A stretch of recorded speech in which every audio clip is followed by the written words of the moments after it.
Thank you, Shipraji.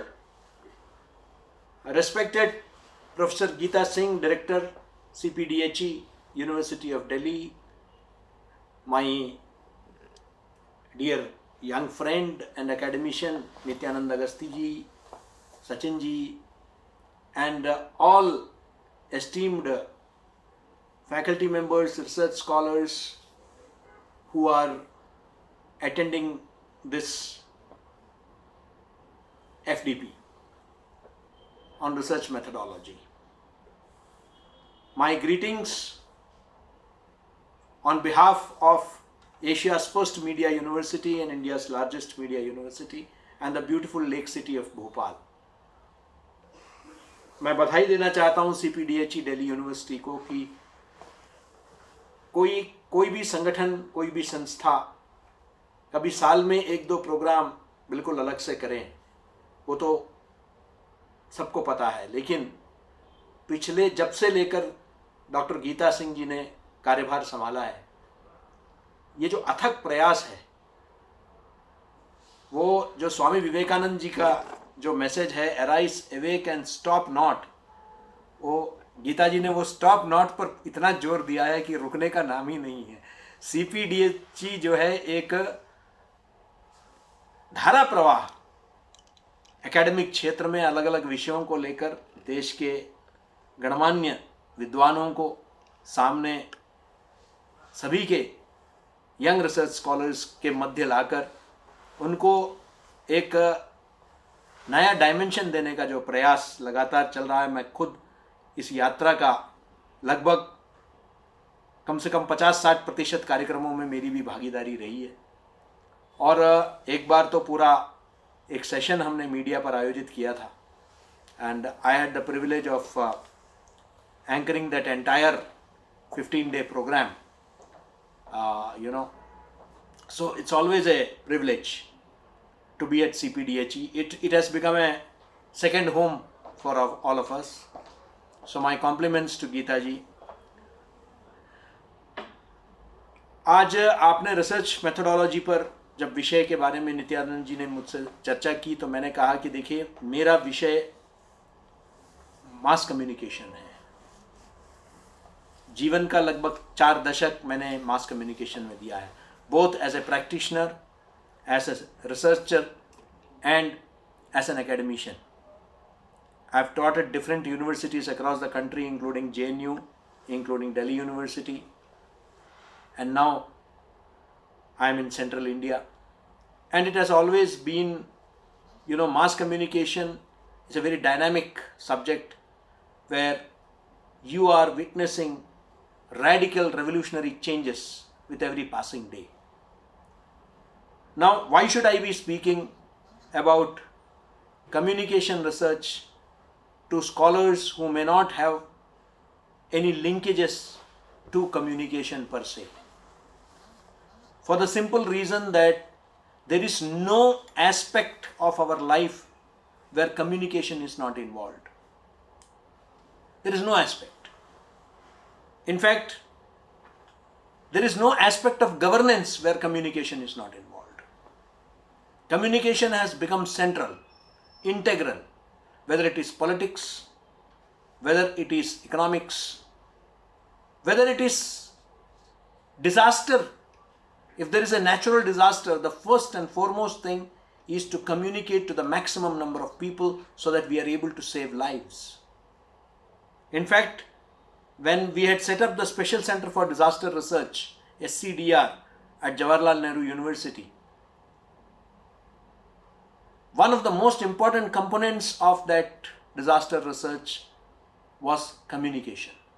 The role of communication in disaster management. So there is no aspect of our life. Today we are dealing with a problem of unprecedented magnitude called COVID-19. And if there is something which is apart from the vaccine and everything, it is communication, awareness.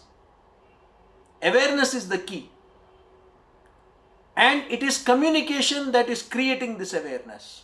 if people are wearing masks, if people are getting themselves vaccinated, if people are not getting influenced by the anti-vaccinator lobby, if people are being educated on the different dimensions of COVID-19, Delta, Omicron, you name it, it is all thanks to communication. And everybody, governments, international organizations like UNICEF, UNESCO, everybody is engaged in communicating to the largest number of people so that the people are influenced. Today, technology has revolutionized communication like never before. Communication wherein the topmost leadership of the country is today available on your mobile phone. You are able to connect to the most powerful ministers through a tweet. I often give this example that when the late Sushma Swaraj was the External Affairs Minister, she resolved 80,000 complaints of non-resident Indians only after coming to know about their problems through social media. 80,000 problems. So much so that, in fact, people started writing to her saying that there is a problem with my refrigerator and the company is not responding, can you help? And she had to write back saying that, look, I am the External Affairs Minister of this country. I cannot be getting into this. I am here to help the NRIs, the people of Indian origin who may be facing some problem. So whether it is visa, it is passport, and there were so many instances where a husband got visa, but the wife was unable to join him for honeymoon. And it was her intervention that helped, the couple to celebrate their wedding. Same was the case when Suresh Prabhu was the railway minister. You had a mother who actually tweeted to the minister saying that there is no milk available on the train for her infant child. और अगले railway station में platform में station master खुद दूध लेके खड़े थे. ये सोशल मीडिया ने डायरेक्ट कर दिया है. अब वो बीच में जो मीडिएटर की भूमिका है वो खत्म हो गई. Earlier you needed A facilitator to reach out to the most powerful people. Now, I am not referring to the government alone. If you have today a problem, and I have personally handled it, for example, if I had a problem with, say, I am traveling by Indigo, if I had a problem with, say, my company, whichever is providing me some service, I can tag them and send them a complaint. I can tweet them, I can write to them, and believe me, the response is pretty fast because they know that their reputation is involved. They need to respond fast. Civic authorities are responding. So social media has revolutionized communication like never before. I have got my students, research scholars in my university, who are studying the impact of social media, digital media, in the remote corners of the country, in the tribal villages of the country. One of my students, who is a journalist based out of Raipur, is, studying the impact of social media, digital media in the tribal dominated districts such as Bastar. And we are coming with astounding results. You may generally think that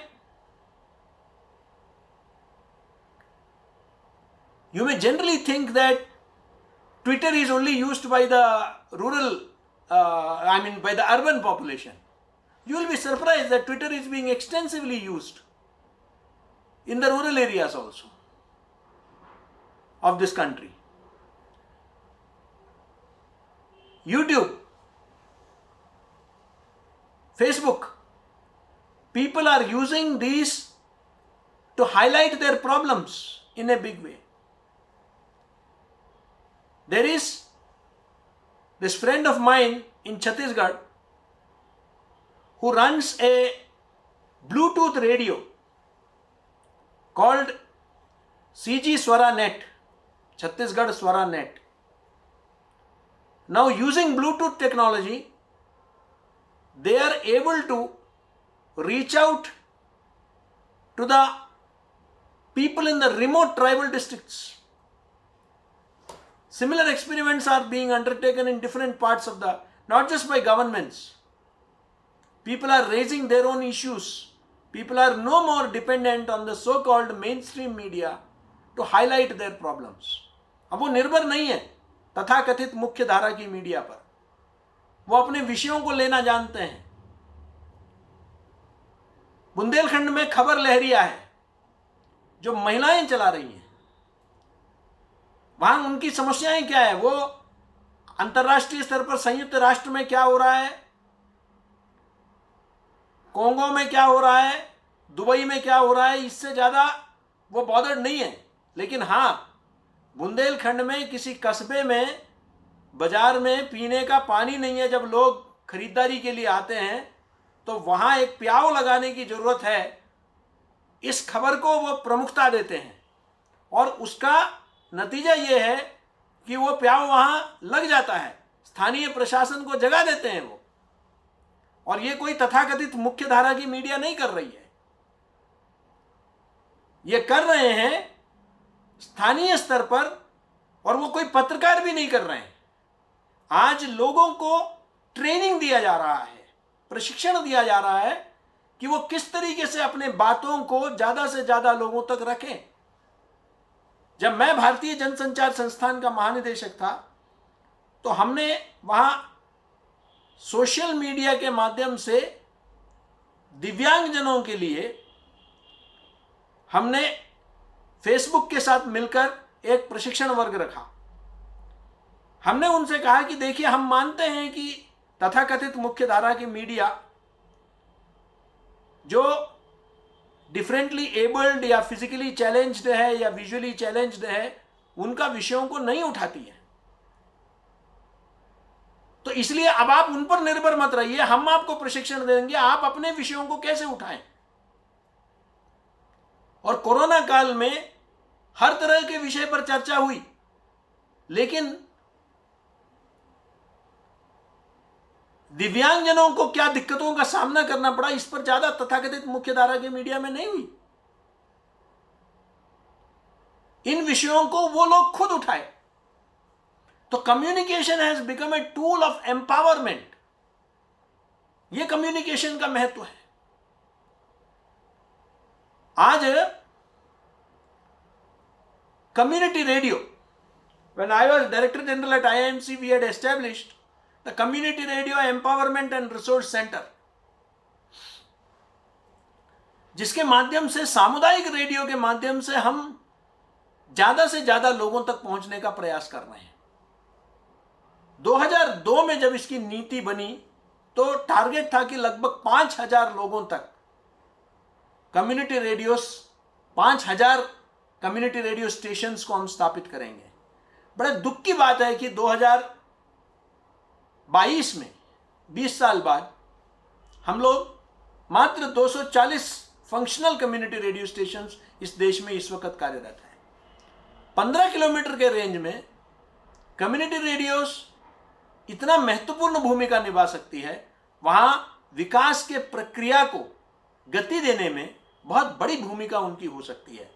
ये हमने मेवात में देखा है, हमने ये हैदराबाद में देखा है, और भी कई क्षेत्रों में, हमारे अपने मध्य प्रदेश में वन्या रेडियो के नाम से, यानी कि ट्राइबल एरियाज में वन में वनवासी जो हैं उन तक पहुंचने का एक प्रयास वन्या रेडियो के माध्यम से हो रहा है कि किस तरीके से हम कम्युनिकेशन टेक्नोलॉजी को यूज करके 15 किलोमीटर के रेडियस में हम लोगों को किस तरीके से उनके जीवन में परिवर्तन ला सकते हैं। कम्युनिटी रेडियो न सिर्फ जागरूकता पैदा करती है, अपितु community radio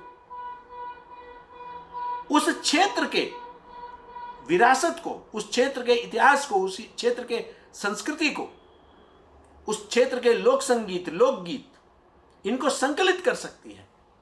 it can become a repository for that area, repository of the culture of that area. लुप्त होते हुए बोलियां उस क्षेत्र में जो है, हमारे यहां तो कहते हैं कि हम तो हर 4 कोस में जो है हम भाषा बदल जाती है, तो बोली बदलती है। तो इनको बचाने का अगर कोई, क्योंकि अब आकाशवाणी या कोई एफएम स्टेशन तो बोलियों पर तो काम नहीं करती है, वो तो सिर्फ स्थापित राष्ट्रीय भाषाओं पर ही काम करती है। तो बोलियों का क्या, बोलियों का भविष्य क्या? हम हिंदी की बात तो करते हैं, लेकिन मगही का क्या, भोजपुरी का क्या? इस तरीके से बहुत सारे भाषाएं, अंगिका, बिहार में ही 4 भाषाएं, कम से कम 4 बोलियां प्रमुख रूप से बोली जाती हैं। इनका क्या, इनको कौन संकलित करेगा? इन भाषाओं को, इन बोलियों में जो लोकगीत है, लोक संगीत है, वहां जो संस्कृति है स्थानीय, उसको कैसे कौन बचा के रखेगा? इनको संकलित करना, इनमें अध्ययन करना, इन पर शोध करना, यह काम बहुत बड़े पैमाने पर सामुदायिक रेडियो कर सकती है। उनको, उन बोलियों को प्रचार प्रसार करने में, उन बोलियों को सुरक्षित करने में, मजबूत करने में, संवर्धन करने में बहुत बड़ी भूमिका हो सकती है। तो कम्युनिकेशन सिर्फ हम डिजिटल मीडिया तक ही नहीं, उसका तो बहुत बड़ा फर्क तो पड़ा ही है। डिजिटल टेक्नोलॉजी के आने की वजह से आज गांव-गांव में पान की दुकान में तक पेटीएम का पेमेंट हो जाता है, जहां बहुत बड़ा एक परिवर्तन आया है, वो देखने को मिलता है। लेकिन ये, इसको कम्युनिकेट, कई जो सरकारी बड़े महत्वाकांक्षी योजनाएं, अगर वो सफल हो, उसके लिए आवश्यक है कम्युनिकेशन, लोगों तक वो सूचना पहुंचे। लेकिन क्या हो रहा है, लोगों तक एक तरफा सूचना ही ना पहुंचे। कम्युनिकेशन का एक बहुत महत्वपूर्ण अंग है feedback system, because otherwise it would be a one sided affair. For example, Doordarshan, Akashvani बहुत सारे जन कल्याण के योजनाओं को लेकर जनता तक पहुंचती है, लेकिन स्थानीय स्तर पर, ग्रामीण स्तर पर उनका क्या प्रभाव आ रहा है, उनमें क्या दिक्कतों का सामना करना पड़ रहा है। उदाहरण के तौर पर उज्ज्वला योजना, उज्ज्वला योजना में सरकार ने तो उज्ज्वला योजना की घोषणा कर दी या जनधन योजना की घोषणा कर दी, लेकिन आम जनता को, जिनके लिए यह योजना बनी, उनको क्या खाता खोलने में दिक्कतें आ रही है क्या? क्या उनको सिलेंडर की भरपाई करने के लिए दिक्कतें आ रही है क्या? दूसरी बार, ऐसे बहुत सारे विषय हैं। स्वच्छ भारत, अब हम अभी मेरठ की तरफ एक गांव में गए हुए थे, तो पता चला कि टॉयलेट तो बन रहे हैं, लेकिन शौचालय का जो निकास का जो है वो सीधे खेतों में छोड़ा जा रहा है। ये फीडबैक मैकेनिज्म जो है कि शौचालय तो सरकार बना रही है, लेकिन शौचालय के साथ साथ जो सीवेज, जो सेप्टिक टैंक और अन्य चीजों की आवश्यकता है, उसके साथ क्या उनकी भी व्यवस्था सुनिश्चित किया जा रहा है या नहीं? यह तभी हो पाएगा जब संचार माध्यम से हमको यह पता चलेगा। हाल ही में हमने अपने विश्वविद्यालय के रीवा परिसर, रीवा यानी बघेलखंड के इलाके में, we have started a rural journalism programme. यह ग्रामीण पत्रकारिता का पहला ऐसा पाठ्यक्रम है जो देश में कहीं भी शुरू हुआ है। विकास पत्रकारिता कुछ जगह पढ़ाई जाती है, कुछ विदेशी संचारकों को पढ़ाने के लिए भारतीय जनसंचार संस्थान में भी एक पाठ्यक्रम है 3 महीने 6 महीने का। Post graduate programme in development journalism. लेकिन ग्रामीण पत्रकारिता का ऐसा पहला अनूठा प्रयोग हम लोग अपने यहाँ हमने शुरू किया है, और पहले वर्ष ही हमको पूरा जो है उसमें एडमिशन मिला है। अब इसका उद्देश्य क्या है? उद्देश्य है ग्रामीण स्तर पर संचारकों को तैयार करना। How to prepare communicators at the grass root level. अब कई लोग पूछते हैं, अरे ग्रामीण स्तर में कितने अखबार छपते हैं, इन बच्चों को नौकरियां कहां मिलेंगी? अब हम ऐसा क्यों मानते हैं कि कम्युनिकेटर मतलब सिर्फ पत्रकार है? इसलिए मैंने कहा कि कम्युनिकेशन आज हर डायमेंशन में है। एक हमारे मित्र हैं, पहले रॉयटर्स में थे, वो आजकल उत्तर प्रदेश, प्रमुख रूप से उत्तर प्रदेश से एक ग्रामीण स्तर पर एक समाचार पत्र निकालते हैं जिसका नाम है गांव कनेक्शन। ग्रामीण विषयों को लेकर, कृषि को लेकर, हम कहते हैं ना कि हमारा देश एक कृषि प्रधान देश है। 70% भारत की आबादी ग्रामीण क्षेत्रों में रहता है। लेकिन अगर आप आंकड़े देखेंगे तो आपको पता चलेगा कि जो कवरेज है ग्रामीण क्षेत्रों का वो सिंगल डिजिट में है। यानी कि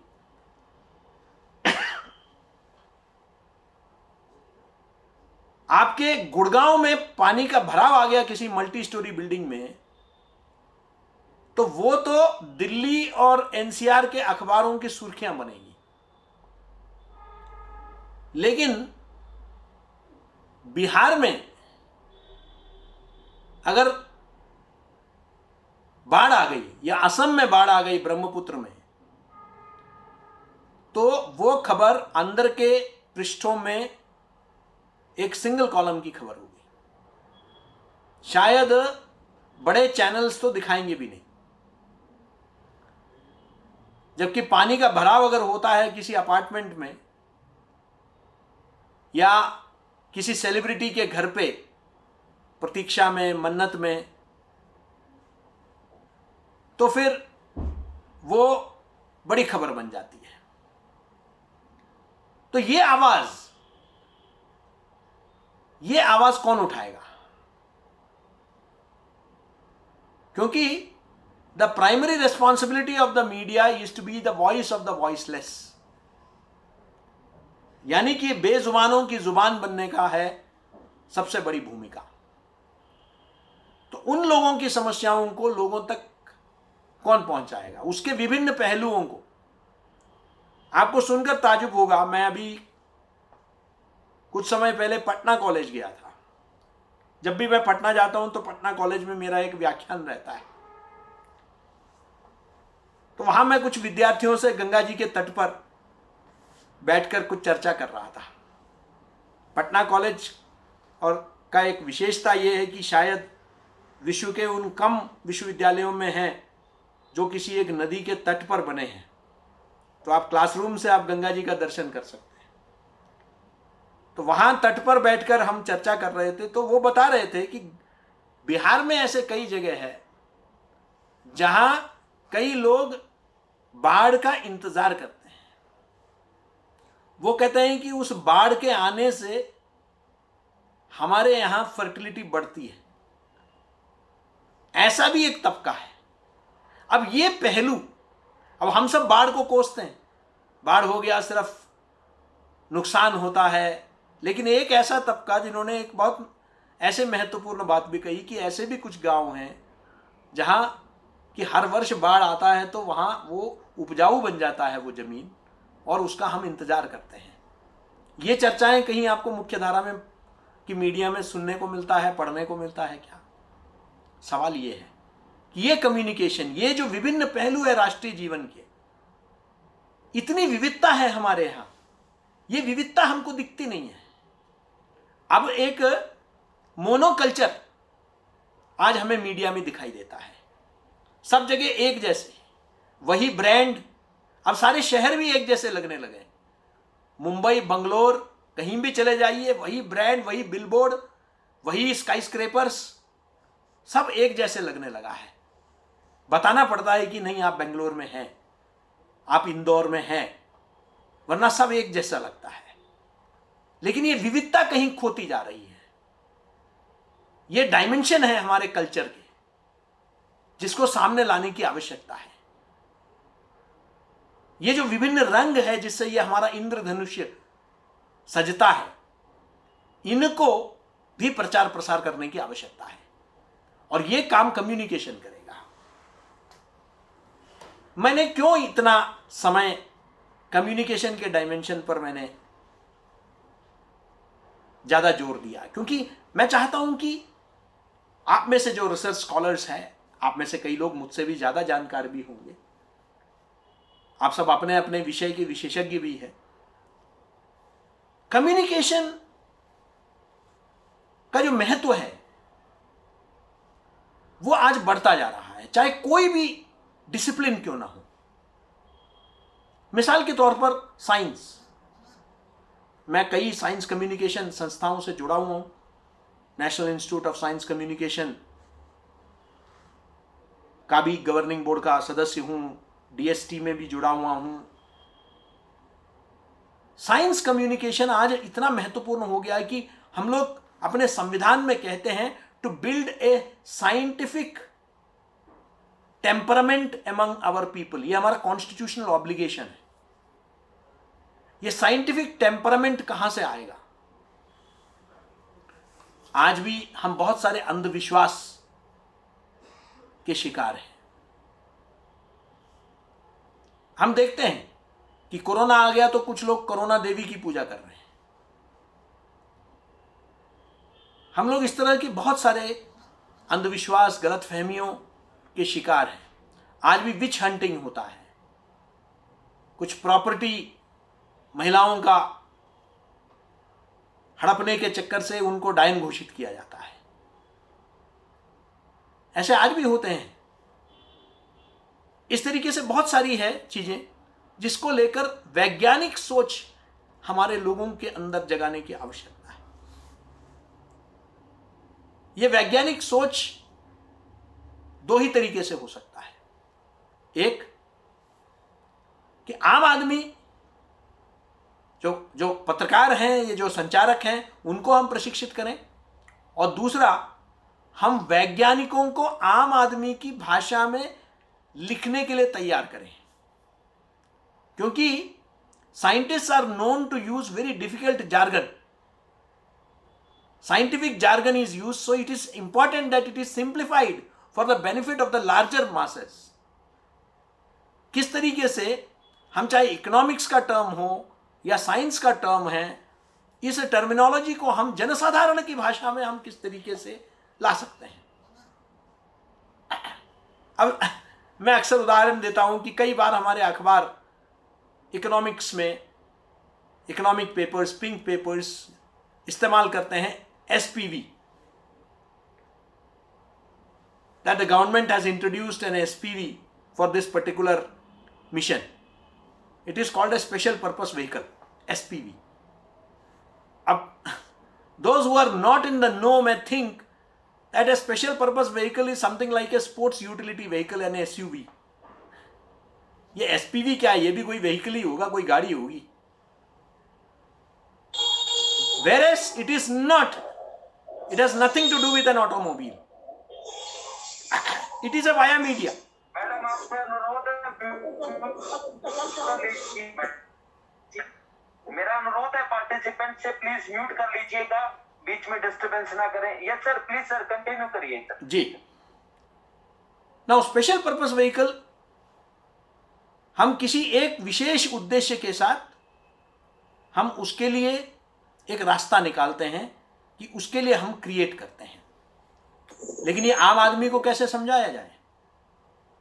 डिफिकल्ट जार्गन को सिंपल लैंग्वेज में किस तरीके से करना है? तो साइंस कम्युनिकेशन भी बहुत प्रभावी है, और हम देख रहे हैं कि कोरोना काल में साइंस कम्युनिकेशन का महत्व बहुत बढ़ गया है। आज we are going through a much worse problem called infodemic, which is worse than the pandemic itself. Infodemic means an overdose of information. Today you are, from the moment you wake up till the time you go to bed, you are bombarded with information from all around. सुबह से शाम, दिन रात, आपको चारों तरफ से ये Redmi 9A अगर थोड़ा साइलेंट कर दें, म्यूट कर दें, सुबह ऑफिस से अनुरोध है इनको म्यूट कर दीजिए जी। ये सुबह से शाम we are being carpet bomb, please sir. हमारा कारपेट बॉम्बिंग हो रहा है। चारों तरफ से सूचनाओं का एक सैलाब, चारों तरफ से। हम जहां तय नहीं कर पा रहे हैं कि सही खबर क्या है, गलत खबर क्या है, सही सूचना क्या है, गलत सूचना क्या है। इसी के साथ कुछ छद्म आख्यान, फेक नैरेटिव्स भी परोसे जा रहे हैं। ये क्या है, इसको समझने की आवश्यकता है। इन्फोडेमिक यानी कि इसमें कई किस्म के इसके कंपोनेंट हैं। एक है मिस इंफॉर्मेशन, दूसरा है डिसइंफॉर्मेशन। मिस इंफॉर्मेशन यानी वो सूचना जो कोई अज्ञानतावश आगे बढ़ाता है, क्योंकि आज तो सिर्फ आपको लाइक करना है, शेयर करना है। आप एक झटके में 5000 लोगों तक पहुंच जाएंगे फेसबुक में और लाखों तक पहुंच जाएंगे ट्विटर में।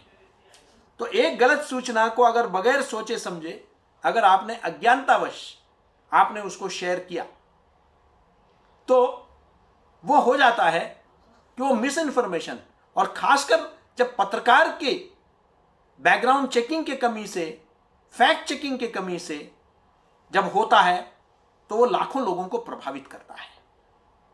और यही एक कारण था वैक्सीनेशन को लेकर भी।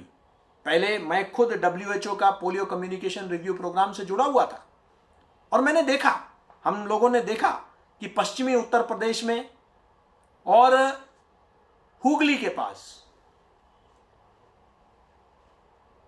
एक समुदाय विशेष में ये गलतफहमी फैलाई गई कि पल्स पोलियो लेने से, आपको पल्स पोलियो के ड्रॉप्स लेने से बच्चे जो हैं वो इनफर्टाइल हो जाएंगे। इस तरीके के भ्रामक और एक विशेष भाषाई अखबारों में तो इसका ज़्यादा कि एक अमेरिकी साजिश है, एक समुदाय विशेष के आबादी को रोकने के लिए इस तरह की बातों को फैलाया गया, जो बहुत दुर्भाग्यपूर्ण है। उसका नतीजा ये हुआ कि उन क्षेत्रों में पोलियो के बहुत सारे केसेस पड़े। इसी प्रकार वैक्सीनेशन को लेकर भी, अभी भी कोविड वैक्सीन को लेकर भी कई तरह के भ्रम भ्रांतियां। हमारे एक मित्र हैं, अमर उजाला के संपादक हैं, वो हमें बता रहे थे कि खबरें ऐसी आ रही थी कि पोलियो, ये जो वैक्सीन है, कोविड वैक्सीन लेने से नपुंसकता हो जाएगी। उन्होंने कहा कि हमने इस तरह की भ्रामक खबरों को नहीं छापने का फैसला किया। We decided not to publish this as a rule, कि बाकी सनसनी फैलाने के लिए हमारे जो प्रतिस्पर्धा वाले अखबार है वो भले छाप दे, लेकिन हम नहीं छापेंगे, क्योंकि इसमें समाज में बहुत सारी गलतफहमियां पैदा होती हैं। आपको याद होगा कि प्रधानमंत्री ने कुछ महीने पूर्व अपने मन की बात के दौरान हमारे मध्य प्रदेश के बैतूल जिले के एक निवासी से, ग्रामवासी से बात की और उनसे कहा कि भाई क्यों नहीं वैक्सीनेशन ले रहे हैं। अभी आप सबने देखा होगा टीवी में, हमारे ही प्रदेश के एक बच्ची वैक्सीनेशन के डर से पेड़ के ऊपर चढ़ गई, फिर उसको बड़े मुश्किल से उसको जो है समझा बुझाकर उसको नीचे उतारा और उसका वैक्सीनेशन किया गया। ये भ्रामक चीजें व्हाट्सएप के माध्यम से, व्हाट्सएप तो सबसे बड़ा विश्वविद्यालय बन गया है, अब सारा ज्ञान वहीं से अर्जित होता है। जिस देश में नालंदा, तक्षशिला, विक्रमशिला विश्वविद्यालय हुआ था, आज के तारीख में सबसे बड़ा विश्वविद्यालय व्हाट्सएप विश्वविद्यालय, जिससे बात करें व्हाट्सएप के आधार पर बात करता है, और हर तरह की भ्रामक सूचनाएं। अब ये एक मिस इन्फॉर्मेशन की वजह से और एक डिस इन्फॉर्मेशन की वजह से फैलती है। मिस इन्फॉर्मेशन यानी कि you are sharing an information without doing your homework and due to ignorance, अज्ञानतावश। whereas disinformation is when you are sharing the information deliberately with the motive of mischief, शरारतपूर्ण तरीके से प्लान करके। इसके दो उदाहरण मैं देता हूं। एक, आप सबने कोरोना के समय में देखा होगा कि नाक में 2 बूंद अगर नींबू का रस निचोड़ के डाल देंगे तो कोरोना से आप मुक्ति पाएंगे। या आप में से कई लोगों ने जरूर देखा होगा, सोशल मीडिया में काफी फैला ये। अब ये किसी ने डाल दिया, अब मुझे मिला, मैंने सोचा कि चलो मेरे 4 रिश्तेदार और मित्रों को जो है फायदा हो जाएगा, तो मैंने उसको शेयर किया। मुझे याद है कोरोना के दौरान एक बहुत ही वरिष्ठ पुलिस अधिकारी, तो उन्होंने एक बार मुझे फोन किया, मेरे मित्र हैं, तो मैंने कह दिया कि थोड़ा सा खांसी जुकाम हो रखा है, जो अभी भी हो रखा है मौसम की वजह से। तो मैंने कहा कि हो रखा है। उन्होंने तुरंत कहा, जबकि इतने बड़े पुलिस IPS के अधिकारी हैं, बहुत बड़े शीर्ष पद पर बैठे हैं, उन्होंने कह दिया अरे वो नींबू का जो है 2 ड्रॉप डाल दो। अब वो मुझे नुकसान नहीं पहुंचाना चाहते थे, वो चाहते थे तो, लेकिन मैंने पलट के पूछा, क्योंकि मैं तो हूं बेसिकली पत्रकार, मैंने पूछा कि आपने कभी डाली है क्या अपने नाक में? तो उन्होंने कहा नहीं मैंने नहीं डाली, लेकिन सुना जरूर है, व्हाट्सएप में आया था। मैंने कहा व्हाट्सएप में आया होगा? हाँ व्हाट्सएप में आया था। तो हम कभी कभी, नियत हमारी ठीक है, मंशा ठीक है, लेकिन हमने उसका तहकीकात नहीं किया और हमने उसको आगे बढ़ा दिया। यह होता है मिस इन्फॉर्मेशन। डिस इन्फॉर्मेशन है शरारतपूर्ण। जैसे एक नोबेल पुरस्कृत व्यक्ति के नाम पर, नोबेल पुरस्कार विजेता के नाम पर यह बताया गया कि जो भी वैक्सीन लेगा वो वैक्सीन लेने के 2 वर्ष के अंतर्गत उसकी मृत्यु हो जाएगी। यह आपने भी देखा होगा। अब यह शरारतपूर्ण है। ये एंटी वैक्सीनेटर कैंपेन्स हैं जो वैक्सीन के खिलाफ हैं। अमेरिका वगैरह में बहुत सारे, ये नहीं कि हमारे देश में तो ज़्यादातर अज्ञानतावश, वहाँ तो पूरा का पूरा एक एंटी वैक्सीनेटर कैंपेन है जो वैक्सीनेशन के खिलाफ है। अभी आपने देखा कि एक बहुत बड़े खिलाड़ी को ऑस्ट्रेलिया से जो है, उन्होंने ऑस्ट्रेलियन ओपन में खेलने नहीं दिया, क्योंकि उस खिलाड़ी का ये मानना है कि वो वैक्सीन नहीं लगाएंगे। तो एंटी वैक्सीनेशन बहुत बड़ा वहाँ मजबूत मूवमेंट है, वो कोई भी वैक्सीन नहीं लगाते हैं, वैक्सीन के खिलाफ है। तो ये वैक्सीनेटर जो है, ये लोग, इन्होंने भी ऐसे खेल किया। अब ये शरारतपूर्ण है, इसका उद्देश्य समाज को गुमराह करना है। Now these are things that we should all be aware of. Now अब बताइए, हेल्थ है ये, अब यहां भी कम्युनिकेशन का कितना नेगेटिव और पॉजिटिव। एक तरफ हम जागरूकता पैदा कर रहे हैं वो कम्युनिकेशन के माध्यम से, तो दूसरी तरफ गुमराह किया जा रहा है वो भी कम्युनिकेशन के माध्यम से। तो हेल्थ में भी कम्युनिकेशन का महत्व को समझिए। मैं ये सब उदाहरण आपको इसलिए दे रहा हूं क्योंकि मैं चाहता हूं कि इस बात को, हम सब अलग अलग विषय से जुड़े हुए हैं। कम्युनिकेशन एक ऐसा विषय है जो सभी विषयों से जुड़ा हुआ है, वो इंटरडिसिप्लिनरी इन नेचर है। चाहे राजनीति शास्त्र हो, इतिहास हो, विज्ञान हो, ऐसा कोई डिसिप्लिन नहीं है जो कम्युनिकेशन से नहीं जुड़ा हुआ है। इसलिए इस डायमेंशन को हमको समझने की जरूरत है। तो ऐसा कई विषय है जो कम्युनिकेशन से जुड़ा हुआ है हमारे विषय से, जिसको हम रिसर्च में, जिसकी शोध की बहुत आवश्यकता है, क्योंकि समाज में आज सबसे ज्यादा प्रभाव कम्युनिकेशन का हो रहा है। आज कम्युनिकेशन चुनाव में, अब चुनाव आने वाले हैं तो हम देख रहे हैं कि चारों तरफ से चौतरफा सूचनाओं का एक प्रहार चल रहा है। वो भी क्या पॉलिटिकल साइंस का स्टूडेंट को यह समझना आवश्यक नहीं है क्या कि कम्युनिकेशन से कितना प्रभावी आज इन्वेस्टमेंट सोशल मीडिया में कई राजनीतिक दल बहुत बड़े पैमाने में कर रहे हैं, बहुत बड़े तादाद में। मैं तो एक एडमिनिस्ट्रेटर के नाते आपको बता सकता हूं कि इस वर्ष मेरे विश्वविद्यालय में सबसे ज्यादा, हमारे 3 दशक के इतिहास में सबसे ज्यादा एडमिशन्स हमारे इस वर्ष हुए। इस वर्ष हमारा 1,03,000 एडमिशन्स हुए, 1,03,000 का हमारा एडमिशन रहा। और हर वर्ष एडमिशन के टाइम पर हमारा एक बहुत बड़ा बजट एडवर्टीजमेंट में जाता है, विज्ञापन में। लेकिन यही इस वर्ष की खासियत है कि जिस वर्ष हमारा सबसे ज्यादा एडमिशन्स हुए उस वर्ष सबसे कम हमने खर्चा किया एडवर्टीजमेंट पे। क्यों? क्योंकि हमने सोशल मीडिया में खूब इन्वेस्ट किया। सोशल मीडिया प्लेटफॉर्म्स के जरिए हमने ज्यादा से ज्यादा लोगों तक पहुंचने का प्रयास किया, यानी कि at 1/4 of the cost we got much more admissions. Now that is the growing impact of communication, कि how you are able to, और this is touching all aspects of our lives. There is no aspect of our life which is not linked to communication. मैं चाहूंगा कि media शोध के क्षेत्र में हम ये मीडिया शोध मीडिया के कम्युनिकेशन, मास कम्युनिकेशन के स्टूडेंट्स या स्कॉलर्स तक सीमित ना होकर हम सब जो भी रिसर्च से जुड़े हुए हैं, हमको कम्युनिकेशन को हमारे रिसर्च का एक इंटीग्रल कंपोनेंट बनाना होगा। तभी जाकर हम किसी भी विषय के साथ न्याय कर पाएंगे, क्योंकि जन सरोकार जो है वो संचार के माध्यम से होता है। इसको हमें समझने की आवश्यकता है। रिसर्च के संदर्भ में मैं 2-3 बातें कहना चाहूंगा। अभी तक मैं कम्युनिकेशन पर बात कर रहा था।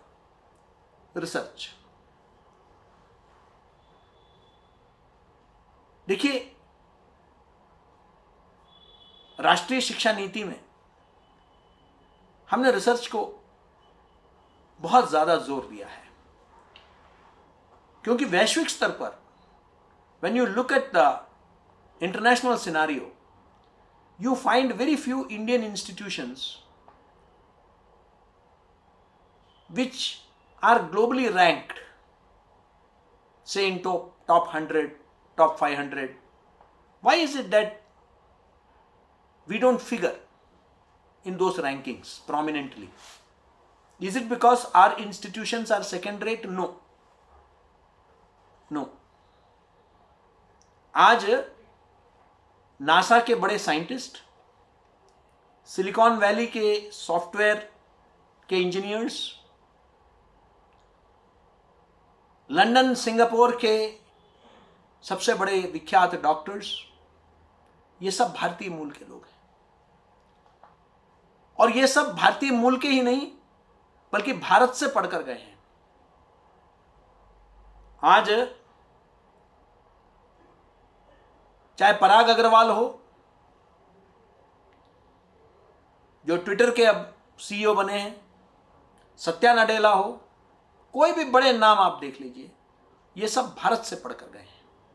तो ऐसा तो हो नहीं सकता कि वैश्विक स्तर पर जो बड़े कॉरपोरेट हैं, उनको जो लीड कर रहे हैं, वो न सिर्फ भारतीय मूल के हैं बल्कि भारतीय शिक्षा के, they are products of Indian education,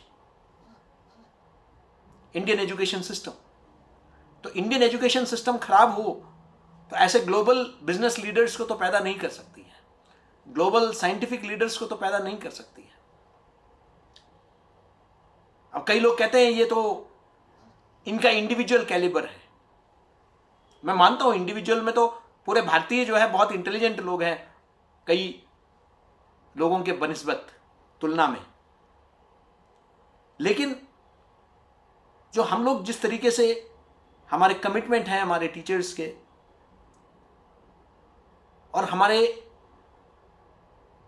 families में, पर्टिकुलरली मिडिल क्लास फैमिलीज में जो एजुकेशन पर जो जोर है वो शायद वैश्विक स्तर पर कहीं नहीं है। और इसी कारण एक्सलेंस, हाँ, आगे चलकर कई लोग पलायन करते हैं, जिसको हम ब्रेन ड्रेन जैसे शब्दों का प्रयोग करते हैं। उसका कारण है कि ये पढ़ाई आगे चलकर हम वो शोध का माहौल नहीं प्रदान करते हैं। और अगर आप इंस्टीट्यूशनल रैंकिंग्स में कमी देखेंगे तो हमारे जो यूनिवर्सिटीज हैं वो टीचिंग एंड लर्निंग सेंटर्स हैं, TLCs, they are not research institutions. हमने कभी शोध पे ज्यादा जोर नहीं दिया, हमने कभी प्रकाशन पे ज्यादा जोर नहीं दिया। मैं अक्सर जब PhD के लिए मेरे यूनिवर्सिटी में लोग एनरोल करते हैं तो मैं उनसे पूछता हूं कि PhD करना चाहते हो या शोध करना चाहते हो? इन दोनों में फर्क है। PhD आप एक डिग्री हासिल करना चाहते हैं जैसे तैसे, और शोध एक विषय के गहराइयों तक पहुंचकर जो दुनिया ने देखी है वो देखते हुए एक नया पहलू उसमें से निकालना, उस शोध से। वो है दुनिया के सामने, रिसर्च, दोबारा सर्च कर रहे हैं आप, उनको दोबारा खोजबीन कर रहे हैं कि ऐसा कौन सा नया पहलू है जो हम सामने रख सकते हैं। तो PhD करने में और शोध करने में एक बहुत बड़ा फर्क है। अगर आप शोध करने के मानसिकता से PhD में उतर रहे हैं तो आप सफल होंगे, लेकिन PhD करने के लिए शोध कर रहे हैं तो बहुत ज्यादा रिजल्ट नहीं होगा। आपको PhD तो मिल जाएगा जैसे तैसे, लेकिन वो शोध का जो अंतर्राष्ट्रीय स्तर पर जिसको मान्यता मिलेगी वो चीज उभर कर नहीं आएगी। क्या हम अपने शोध के माध्यम से किसी भी क्षेत्र में कुछ नए मानक स्थापित कर सकते हैं क्या? एक नया फाइंडिंग, एक नया मॉडल, एक नया पेटेंट क्या हम ला सकते हैं क्या? ये शोध का उद्देश्य होना चाहिए। तभी जाकर हम अपने शोध के स्तर को बढ़ा सकेंगे। आज अंतर्राष्ट्रीय जर्नल्स में आज कई लोग हैं, अब UGC ने अब थोड़ा सा ध्यान देना शुरू किया है, UGC केयर लिस्ट और बाकी चीजें आ गई है, लेकिन अंतर्राष्ट्रीय स्तर पर जो क्वालिटी जर्नल्स हैं उसमें हमारा प्रकाशन बहुत आवश्यक है। धीरे धीरे बढ़ रहा है भारतीयों की संख्या, लेकिन आज भी चीन जैसे मुल्क के जो स्कॉलर्स हैं वो ज्यादा हावी है अंतर्राष्ट्रीय जर्नल्स में। वो काम चलाऊ प्रकाशन में, क्योंकि PhD में एक इंटरनेशनल जर्नल में छपवाना है इसलिए छपवाना है, ये नहीं कि वो अंतर्राष्ट्रीय स्तर पर भारत का योगदान, हम किस तरीके से उस डिसिप्लिन में हमारा कंट्रीब्यूशन क्या है, उसमें मेहनत करके हमको करने की आवश्यकता है। याद रखें, मेरे लिए एक रिसर्च पेपर या PhD थीसिस का महत्व तब बढ़ जाता है जब वो सिर्फ मेरे विश्वविद्यालय के पुस्तकालय या इनफ्लिपनेट तक सीमित न रहकर मुझे इंटरनेशनल साइटेशंस मिलता हो। How many international citations when my research is cited, is quoted internationally, for me that would be the hallmark of excellence. For me that would be the parameter of excellence. In how many journals have I been quoted and cited? My study has been quoted and cited. Let us make that our benchmark. Then certainly we will be able to achieve excellence in research. There are many subjects in research. For example, I will tell you, in mass communication, I often reject many suggestions. Because at the end of the day, it is all about the impact of Facebook on so and so, the impact of Twitter on so and so. So many studies have been conducted. There are so many emerging areas which need to be explored. why we are not exploring into those areas. Recently I met a scholar. She told me that she is looking at how a lot of CEOs or corporate sector people have turned creative and have become literateurs or authors. So she is studying the trend of corporates turning into literateurs and its impact on the corporate sector. That's an interesting study. So there are so many new dimensions which we need to be explored. Can we do that kind of an exploration where not much literature exists? When people do a literature review and when so much of literature is already existent, then I think that I would encourage a scholar who has or who is doing a research on a topic in which less literature is available. Because then he or she would be creating the new literature in that domain. वो नया literature review में वो coat किए जाएगी या coat किया जाएगा जब भी उस क्षेत्र में होगा. ये आपका ये होना चाहिए. मैं कई लोगों को सर लिटरेचर नहीं मिल रहा है, उसमें लिटरेचर रिव्यू के लिए ज़्यादा नहीं मिल रहा है, इसलिए हम छोड़ रहे हैं, हम कोई और विषय ले रहे हैं. ग्राउंड वर्क बहुत जरूरी है. आज अगर ये कोविड का एक काल छोड़ दीजिए, I see very less of anthropological studies. Secondary में ज़्यादा फोकस जा रहा है, प्राइमरी में नहीं जा रहा है. सेकेंडरी रिसर्च में ज़्यादा फोकस जा रहा है. एंथ्रोपोलॉजिकल स्टडीज लोगों के बीच में जाके, उनके बीच में जाके रहकर चीज़ों को समझना, एक्चुअल ग्राउंड जीरो में जाकर देखना चीज़ों को. ये नहीं कि सिर्फ लैपटॉप में और डेस्कटॉप में हमें, तो जैसे डेस्कटॉप जर्नलिज्म शब्द है, डेस्कटॉप रिसर्च हो रहा है, सेकेंडरी रिसर्च. अभी तो चलिए ये कोविड का काल है, संक्रमण का काल है, थोड़ा सा बच के रहना है, वो अपनी जगह है. लेकिन रिसर्च वो जहां you actually reach out, go there deep into. One of my research scholars has done recently a research on Gandhian folk songs. Gandhi ji से प्रेरित जो लोकगीत, विशेषकर बिहार के क्षेत्रों में कई जगह गांधी जी को लेकर लोकगीत, लोक परंपराओं में उनके बारे में, उनकी खादी के बारे में, चरखे के बारे में, उन्होंने लाठी लेकर किस तरीके से अंग्रेजों को भगाया, ये सब लोकगीत का एक हिस्सा बन गया है. अब उन्होंने क्या किया कि एक एक गांव में जाकर उन लोकगीतों का संकलन किया. Now that's a new study altogether, that Gandhi as part of the Indian folklore.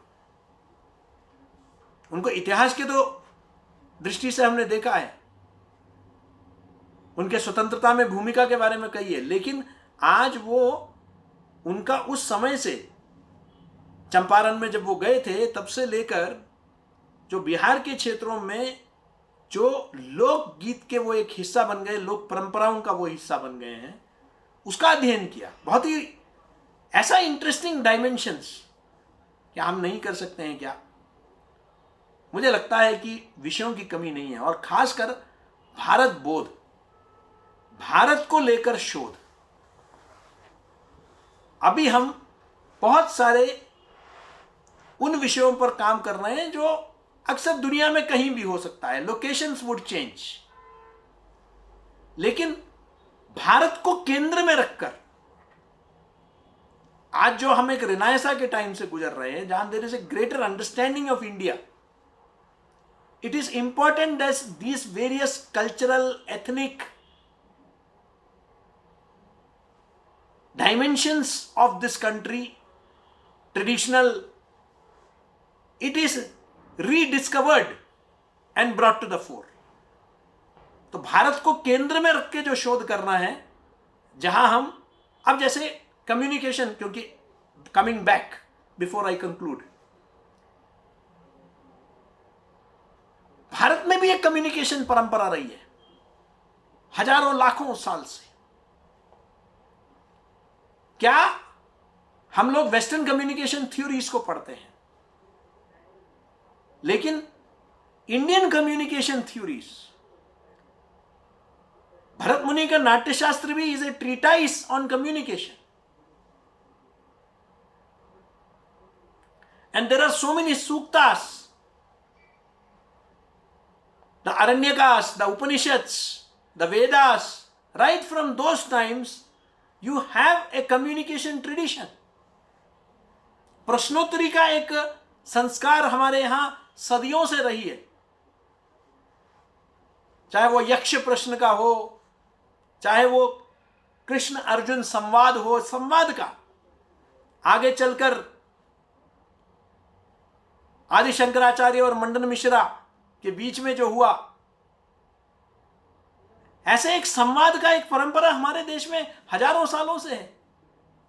क्या इसको हमें समझने की आवश्यकता नहीं है when we think about communication theories, or is it that we just blindly ape the western communication theories और उसी को ही हम पढ़ाते रहे?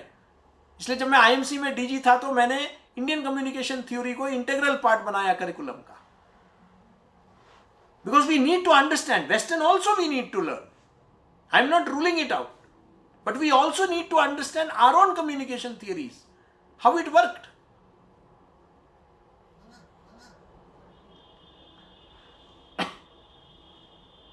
आर्किटेक्चर के स्टूडेंट को जानना समझना बहुत आवश्यक है कि हमारा हजारों सालों से टेम्पल्स का, मोनेस्ट्रीज का जो आर्किटेक्चर रहा है, फोर्ट्स का, पैलेसेस का, उसको भी तो समझना बहुत आवश्यक है। हम जब प्लानिंग और आर्किटेक्चर की बात करते हैं तो is it not important? When we talk about medicine, we have to understand Charaka, we have to understand Sushruta. Without understanding that, how can we have a better idea of India? Or is it we dismiss everything Indian as rubbish when the whole world is trying to rediscover that? तो उसमें भी communication, उसमें भी हमको जो है उन theories को, उन फाउंडेशनल ट्रेडिशनल इश्यूज पर भी हमको रिसर्च के बहुत सारी गुंजाइश है, जिसके बारे में जानकारी बहुत ज़्यादा नहीं है, जो लुप्त होता जा रहा है इससे पहले कि वो लुप्त हो। आज हम एनवायरमेंटलिज्म के बारे में इतना सोचते हैं। केरल में एक जमाने में घर ऐसा नहीं था जहां एक कोने में एक छोटा सा फॉरेस्ट और जिसमें नाग देवता की पूजा उपासना होती थी। अब केरल के शहरीकरण के बाद ये धीरे धीरे लुप्त होता जा रहा है। अब आज हम एनवायरमेंटलिज्म के ग्रेटा थनबर्ग और सबको सुनते हैं, तो ये जो परंपराएं हमारे यहाँ रही है, या बिश्नोई समाज का एक पूरा राजस्थान में आप देखेंगे एक परंपराएं रही है, इससे हम समझे बगैर हम सिर्फ वेस्टर्न कॉन्सेप्ट की तरह एनवायरमेंटलिज्म को या पर्यावरण को हम देखेंगे तो मैं समझता हूं कि ये हमारी नासमझी होगी। इसलिए इन विषयों पर भी शोध की बहुत आवश्यकता है, भारत परक शोध की आवश्यकता है। मुझे पूरा विश्वास है कि ये जो वर्कशॉप जो CPDHE ने आयोजित किया, ये इसका जरूर लाभ हर शोधार्थी को, हर संकाय को जरूर अवश्य मिला होगा। मैंने सिर्फ एक डायमेंशन आपके सामने, क्योंकि आज ये समापन सत्र भी है, समापन दिवस भी है, तो कम्युनिकेशन किस तरीके से हमारे जीवन के हर आयाम का एक अभिन्न अंग है, एन इंटीग्रल पार्ट, और साथ ही साथ शोध का दायित्व क्या है, शोध कार्य करने का उसका उद्देश्य क्या है, सिर्फ एक डिग्री है या हम एक ज्ञान का एक नया पहलू विश्व के सामने हम प्रस्तुत करें, जिससे मैं हमेशा एक ही सवाल पूछता हूं, अंत में यही कहूंगा कि what is the relevance to the society of your research? आपके शोध का समाज के लिए क्या सार्थकता है, और how will it impact policy, how will it influence policy in the future. आपके शोध से नीति निर्धारण में क्या फर्क आने वाला है। ये दो विषय, इस पर अवश्य हम सबको सोचने की आवश्यकता है जब भी हम कोई विषय का चयन करें और जब भी हम अपने शोध प्रक्रिया पर चर्चा शुरू करें। मुझे पूरा विश्वास है कि बहुत बेहतरीन शोध जो है इन प्रतिभागियों की ओर से आएगा आने वाले दिनों में, और मैं CPDHE को बधाई देना चाहता हूं इस तरह के आयोजन के लिए, और धन्यवाद देना चाहता हूं विशेषकर प्रोफेसर गीता सिंह जी को, जिन्होंने मुझे आमंत्रित किया और आप सबके साथ अपने विचार साझा करने का एक अवसर प्रदान किया। धन्यवाद। नमस्कार।